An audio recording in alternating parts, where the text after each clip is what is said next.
Comment mieux gérer son temps en prospection?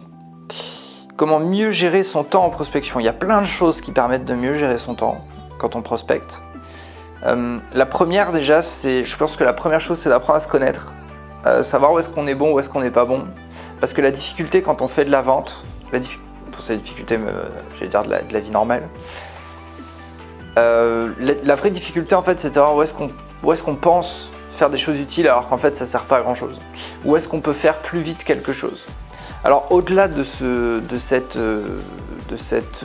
volonté, on va dire, enfin, du sens dans lequel le monde entier va, dans lequel moi je suis allé le premier comme un malade, et dans lequel j'ai changé d'avis en fait, qui est de se dire il faut être plus productif, comment on fait faire plus.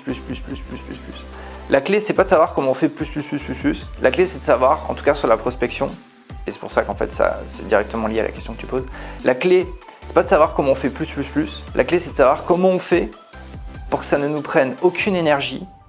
Ce qui fait que si on a zéro énergie quand on fait un truc compliqué, du coup on va en faire mécaniquement plus. Et en fait la clé est là. Il ne faut pas se battre pour se dire tous les jours « Allez, je dois faire plus, je dois faire plus ». Là ça va te flinguer, que ce soit des nombres de calls ou des nombres de tout ce que tu veux. Ça flingue. C'est tenable, hein, même sur une période plus que courte, mais c'est tenable, mais pas à long terme.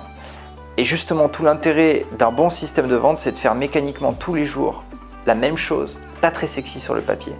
Le fait de le faire est sexy quand on comprend pourquoi, mais ça c'est d'autres sujet. Mais mécaniquement, la vente, c'est pas sexy, ça n'a rien de sexy. La vente, c'est de la mécanique. C'est faire tous les jours les mêmes trucs.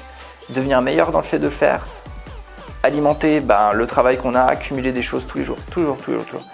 Les mecs qui sont les meilleurs en vente sont les robots. Évidemment, j'exagère un peu, pas tant que ça, mais j'exagère quand même pas mal. Mais c'est des gens qui s'amusent toute la journée et qui n'ont pas l'impression de faire, qui n'ont vraiment pas l'impression d'être des robots en fait, parce qu'il y a plein de choses qui font que c'est hyper intéressant, que tout change et qu'il y a bien un métier dans lequel il n'y a pas une journée pareille qu'une autre, c'est bien la vente. Mais ce qu'on doit faire, en tout cas, on doit rendre les choses robotiques, volontairement. Il faut prendre plaisir à ce truc-là. Donc ça, pour moi, c'est une première réponse à comment on fait pour gérer son temps. Deuxième chose qui peut être intéressante, ça c'est une question qu'on me pose souvent, c'est combien de temps doit durer un appel de prospection?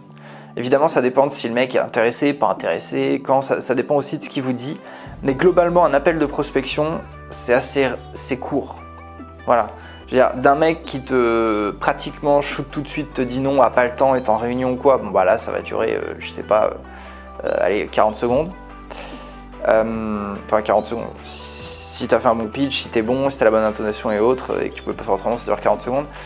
Sur quelqu'un qui va être intéressé potentiellement, ça va durer, je sais pas moi, peut-être 3-4 minutes. 4 minutes, c'est un bon jeu ça d'ailleurs à faire avec ses vendeurs, c'est d'interdire les calls de prospection qui font plus de X minutes. Parce que, et la phrase est toujours la même, c'est qu'au début on va vous dire oui mais la personne est intéressée, c'est quelqu'un qui parle beaucoup et autres. En vérité quand on prend le lead d'une conversation, le lead d'un échange dans la vente, parce que c'est ça, hein, la vente c'est que du contrôle. Quand on prend le lead d'une conversation, on est capable aussi de la stopper. D'accord, de ne pas aller trop loin et de fixer un moment plus tard si demain on doit prendre un rendez-vous, discuter plus sérieusement de quelque chose. Ça fait, alors ça répond pas vraiment à ta question, je le dis quand même, je m'arrête là. Ça fait partie des erreurs aussi à pas faire en prospection.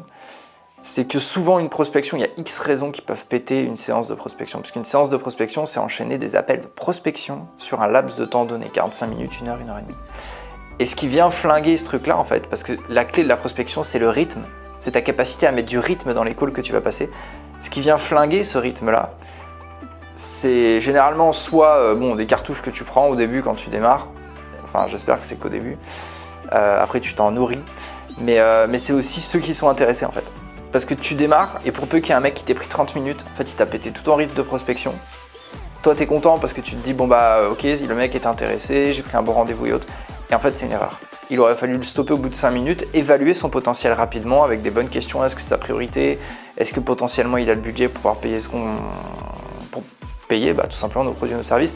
Tu résous 2-3 questions, tu évalues son potentiel, tu checkes que c'est bon, les curseurs sont suffisants pour mériter de prendre du temps et tu mets ce truc-là ailleurs. Et une fois que tu l'as fait, ok, next, on passe à un autre. Le rythme est la clé, je pense, de la gestion du temps en prospection.